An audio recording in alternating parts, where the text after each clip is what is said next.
Olá, estamos iniciando mais um diálogo, hoje recebendo o professor Dr. Guilherme Riccioppo Rodrigues, neurologista do Hospital das Clínicas de Ribeirão Preto, e que vai falar com a gente sobre Alzheimer. Eu estava querendo fazer esse programa. Obrigado, viu, Dr. Guilherme, por nos ajudar aqui. Eu que agradeço. Eu estava querendo fazer esse programa sobre Alzheimer porque há um tempo atrás eu fiz um sobre Parkinson e deu uma repercussão muito boa e pedidos fizeram com que a gente chegasse aqui para tratar desse assunto. Bom, eu andei dando uma olhada naturalmente e estava dizendo que no Brasil mais de 1 milhão de pessoas vivem com alguma forma de demência e em todo o mundo ao menos 44 milhões de pessoas. Bom, fala sobre demência. Então, eu queria que o senhor fizesse inicialmente não só esse quantitativo que eu falei, mas como também essa relação Alzheimer-demência. Ok. Então, vamos lá. O termo demência ele foi criado no século VIII e ele significa a perda da capacidade cognitiva. Então, a pessoa tem uma certa capacidade cognitiva e ela perde por alguma razão. E seja memória, seja capacidade de raciocinar, de resolver problemas, capacidade de se comunicar. E existem hoje mais ou menos umas 100 causas diferentes de demência, certo? Sendo que a principal causa, envolvida em aproximadamente 60% dos casos, é a doença de Alzheimer, certo? Em termos de frequência, as demências, elas habitualmente são doenças relacionadas à idade. Então, a gente considera que mais ou menos 7% das pessoas com mais de 65 anos têm demência. E essa prevalência, ela aumenta com o passar do tempo, de forma que, por exemplo, aos 85 anos de idade, de cada 3 pessoas, uma tem demência. Nossa. E como é natural, sim, o envelhecimento da população, graças ao avanço da medicina, a população está vivendo cada vez mais, ocorre também, da mesma forma, uma maior prevalência das demências em geral. Doutor, o impacto, né, na vida de uma pessoa e da própria família dela, quando ela recebe o diagnóstico do parente com Alzheimer. Quer dizer, para a pessoa e para a família é um impacto que vai mudar a vida deles com certeza. Sim, a definição de demência já remete à ideia de que esse paciente ele tem algum grau de perda funcional. Então, ele já não consegue mais cuidar das próprias finanças, como fazia anteriormente, já não consegue se localizar na cidade, eventualmente dirigir, como fazia anteriormente, já não consegue gerenciar a casa, cuidar do serviço doméstico, como fazia anteriormente. Então, isso está no corpo da definição de uma demência. A demência, ela leva a esse tipo de perda funcional. E, obviamente, isso gera um impacto grande, tanto para a pessoa, quanto para a família, que, de repente, vai ter que começar a cuidar de uma forma mais próxima daquele parente que está com um quadro de demência. Do diagnóstico, há uma situação progressiva em relação ao sintoma da doença. Sim. As demências, em geral, e principalmente a doença de Alzheimer, são doenças neurodegenerativas. Então, quando eu falo assim, causas de demência, a grande maioria são condições neurodegenerativas. E aí, nesse caso, eu estou falando de doenças que são progressivas. Infelizmente, não existe um tratamento, para a grande maioria delas, um tratamento que seja curativo, com algumas exceções. Então, a gente tem medidas que a gente consegue, através de medidas farmacológicas e não farmacológicas, sem o uso de remédio, fazer com que o quadro fique o mais estável possível, com que essa aceleração se reduza e o paciente fique quase que num quadro de uma certa estabilidade por muitos e muitos anos. Nós estávamos falando sobre o tratamento, e aí, naturalmente, que a gente vai falar sobre os medicamentos. Quer dizer, mas existem medicamentos para, se não curar, mas para acompanhar o tratamento, dar uma maior qualidade. Como é que é isso? Exatamente. Então, assim, desde a década de 90, surgiram alguns tratamentos para a doença de Alzheimer, que são drogas que promovem um benefício sintomático, ou seja, o paciente tem uma melhora cognitiva discreta, mas tem uma melhora cognitiva.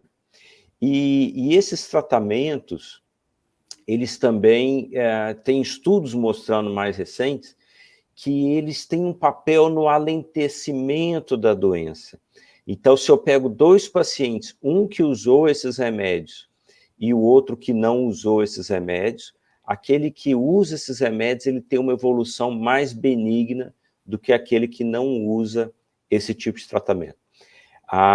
Essas drogas, veja bem, elas são sintomáticas. Então, quando eu falo isso, elas não estão atuando na causa da doença. Por exemplo, se eu tenho uma infecção urinária, eu dou um antibiótico que mata a bactéria. A gente, infelizmente, não tem ainda disponível no Brasil uma droga que atua diretamente na causa da doença de Alzheimer. A boa notícia é que esse cenário está mudando. Há cerca de 2 anos atrás, surgiu uma primeira medicação que atua na proteína amiloide, que é a proteína que, ao se depositar na célula cerebral, causa a morte desse neurônio. E essa droga, o nome dela é aducanumab, ela veio no mercado, ela recebeu uma aprovação do FDA, uma aprovação temporária, e não chegou a ser comercializado fora dos Estados Unidos, porque teve alguns problemas, uma taxa de efeito colateral um pouco considerável, em torno de 30% dos pacientes com efeitos colaterais. E em novembro do ano passado surgiu uma segunda droga, essa chamada lecanemab. Essa segunda droga, também produzida pelo mesmo laboratório, que é a Biogen, ela faz com que você consiga ter uma eficácia melhor no controle dessa proteína beta-amiloide e uma taxa de efeito colateral bem menor. Então, isso garantiu que em janeiro desse ano o FDA desse a aprovação para a comercialização nos Estados Unidos. Ainda não é uma aprovação definitiva, se espera que em julho saia a aprovação definitiva, e o próprio laboratório já está em processo de comercialização lá nos Estados Unidos. Eu vi que recentemente, semana passada, um dos grandes grupos de saúde, porque nos Estados Unidos não existe saúde pública, é só saúde privada, que é o grupo de saúde dos aposentados do Exército, né, dos reservistas, né, a palavra que eu queria lembrar, do Exército, se comprometeram a dar essa medicação para os casos indicados.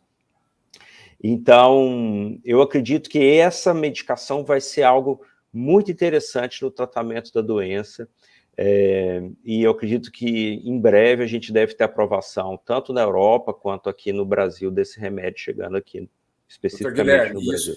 Eu fico imaginando que isso, né, o desespero das famílias, como também outras situações de doença, câncer, enfim, quando surge uma conversa de um medicamento, coitado dos médicos e de vocês, né? Deve haver uma pressão, deve haver uma situação de pedidos para que da utilização dele, mesmo antes da aprovação dele, né? As pessoas ficam pesquisando no Google toda hora, e quando começam a ter essa informação, começam a levar para o médico e aí para nortear o paciente, né? Com certeza, com certeza. Existe esse ponto que você tocou é um ponto muito importante. A internet, o Google... Doutor Google, por favor. Pois é. É algo assim que é muito bom no sentido de que popularizou o acesso à informação, né? Por outro lado, isso gera um problema sério de fake news, né? O que a gente vê de informações desencontradas, de charlatanismo mesmo dentro desse meio, isso aí não restringe a questão de doença degenerativa, mas no próprio câncer e até outras doenças, né? Recentemente a gente teve a epidemia de Covid. Então, isso os pacientes, as pessoas têm que também olhar com muita cautela, muito cuidado, não acreditar em tudo que está vendo, porque, infelizmente, tem interesses por trás que muitas vezes não são idôneos, né? Professor, nós estávamos falando com relação a sintomas um pouco e da perda de memória, e cita-se muito de perda de memória recente no paciente, na pessoa com Alzheimer. Confirma isso? Exatamente. O Alzheimer ele pode se apresentar de várias formas diferentes. A forma mais comum é o que a gente chama de um quadro amnéstico. O que seria isso? É a perda de memória para fatos que ocorreram recentemente, uma memória para episódios recentes. Então, às vezes a família fala, nossa, meu pai ele lembra de tudo que aconteceu na infância, ele tem uma memória ótima para coisas que aconteceram há 20 anos atrás, mas você pergunta para ele o que ele comeu ontem ou o que a gente fez no fim de semana passado, ele não é capaz de lembrar. Então, esse é o caso mais típico de uma perda de memória que sugere a doença de Alzheimer. Essa perda para fatos que ocorreram recentemente. Muito embora nem toda perda de memória, é bom a gente dizer isso, né? Significa que a pessoa tem Alzheimer. Porque lá na literatura fala sobre efeitos colaterais de medicamentos, deficiências de vitaminas, coisas desse tipo. Exatamente. Todo paciente que tem uma queixa de perda de memória, ele precisa passar por uma avaliação, porque existem, como eu mencionei, N causas que podem estar justificando isso, né? Então, algo que é muito comum, a pessoa ter um déficit de atenção e pensar que isso é perda de memória. Porque, na realidade, no nosso dia a dia, a gente precisa dar atenção para conseguir memorizar. E se a minha atenção está prejudicada, secundariamente a minha memória vai ficar prejudicada também. Sim. Mas aí, na clínica, nos testes que a gente faz no consultório, eu consigo diferenciar, olha, isso aqui na realidade não é primariamente um quadro de memória, sim de atenção. E aí envolve N causas, como você mencionou, a questão de medicação, algumas deficiências de vitamina, alguns problemas metabólicos, por exemplo, problemas na tireoide, a questão de transtornos do humor, depressão, ansiedade, isso também pode acarretar problemas para dormir, também pode levar a quadros de atenção e, secundariamente, perda de memória.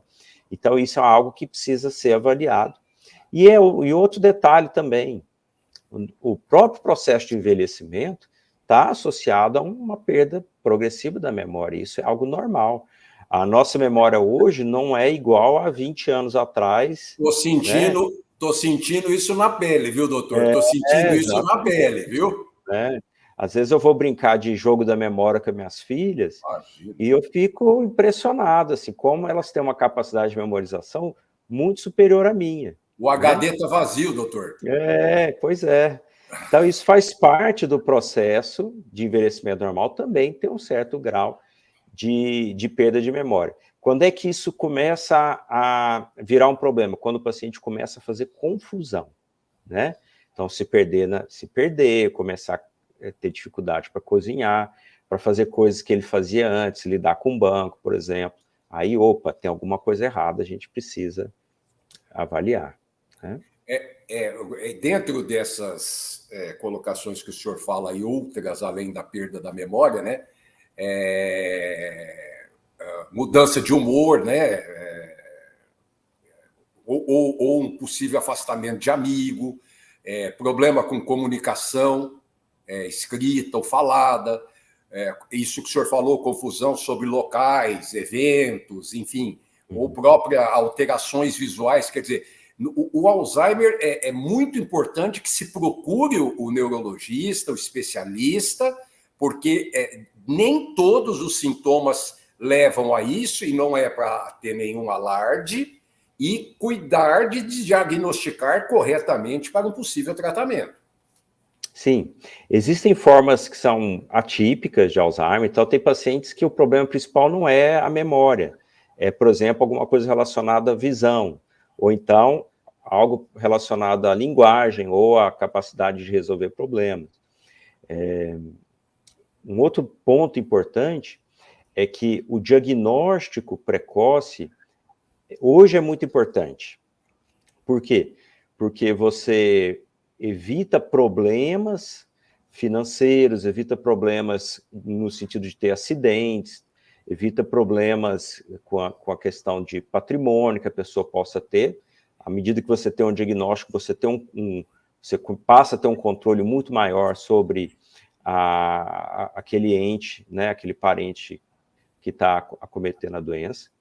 E, paralelamente, você conseguindo instituir um tratamento mais precoce, você faz, como eu mencionei anteriormente, você estabiliza mais a doença e existem medidas não farmacológicas, né, que seria manter a mente ativa, manter atividade física regular, manter uma vida social ativa, ter um bom controle de fator de risco cardiovascular, quer dizer, fazendo com que esses 4 elementos sejam bem trabalhados, você consegue uma progressão muito mais benigna, ou quase que uma estabilização do quadro. Então, isso é importante, essa questão do diagnóstico preciso. E especificamente, eu vi uma colocação, existe lá aquela média de pessoas com idade para cima de 65 anos, como o senhor falou, vai envelhecendo, está vivendo mais, a qualidade de vida, mas também tem portadores prematuros, precoces de Alzheimer, e que existe um alerta para diagnósticos errados com relação a isso, porque não pode se fixar uma idade e ser definitivo em cima dessa idade a partir de então para se ter o Alzheimer. Ele pode acontecer prematuramente. Sim, pode ocorrer antes dos 65 anos, é bem mais raro, mas pode acontecer antes dos 50 anos.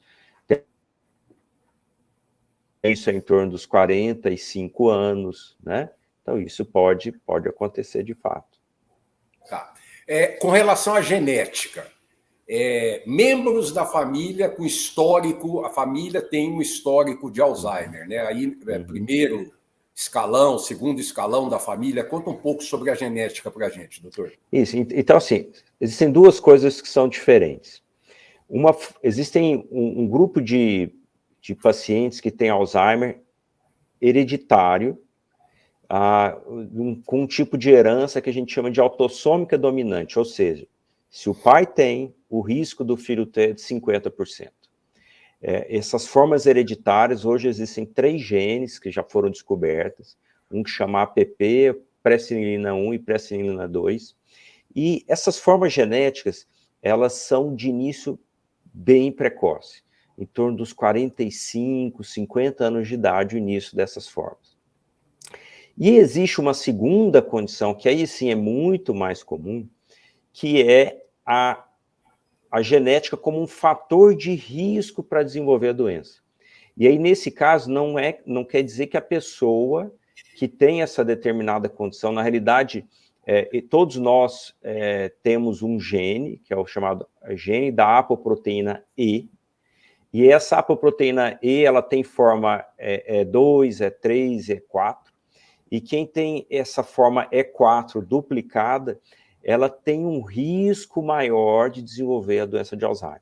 Então, aí a gente vê a agregação familiar, essa é uma causa importante de agregação familiar, quer dizer, vários casos na família, de início mais tardio também, e que não é que seja algo obrigatório, se meu pai teve, eu vou obrigatoriamente ter, como seria um caso autossômico dominante, mas representa, de fato, um risco maior. E aí essas pessoas precisam estar mais focadas naquele trabalho de controlar fator de risco cardiovascular, manter a mente ativa, corpo ativo, vida social ativa, porque isso a gente sabe que reduz o risco de desenvolver o Alzheimer a longo prazo.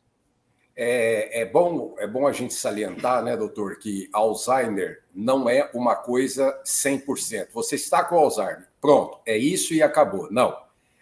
Por exemplo, doenças cognitivas leves podem ter um sintoma mais leve do que outras demências progressivas na causa do Alzheimer.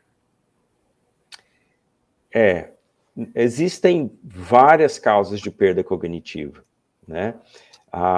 Isso é importante a gente avaliar, porque nem tudo que é perda cognitiva é Alzheimer, certo? Então, eventualmente, eu vou ter alguns quadros que a gente vai deixar até com diagnóstico de comprometimento cognitivo leve. Os americanos chamam isso de MCI, Mild Cognitive Impairment, e que não necessariamente vai evoluir para uma doença de Alzheimer. Muitas vezes é um quadro leve que vai ficar estacionado dessa forma. Obviamente, esses pacientes que têm uma perda leve, a gente fica um pouco mais preocupado porque isso é um fator de risco para desenvolver uma demência, mas não necessariamente isso vai evoluir realmente para um quadro de um Alzheimer ou uma outra forma de demência. Doutor, cigarro ou o fumo, né? Obesidade, diabetes, colesterol alto e hipertensão na meia-idade. Qual é a participação disso no Alzheimer? Muito grande, tá? Como eu mencionei, é um dos 4 elementos que a gente precisa fazer para prevenir o Alzheimer: controlar fator de risco cardiovascular. Então, diabetes, pressão alta, colesterol, sedentarismo, tabagismo, isso tudo leva ao maior risco cardiovascular e está claramente associado ao maior risco do paciente desenvolver uma demência. Então, é uma das formas de se prevenir. Eu preciso prevenir que eu tenho muitos casos na família. Comece cuidando do seu risco cardiovascular. Nós estamos indo para o final do programa.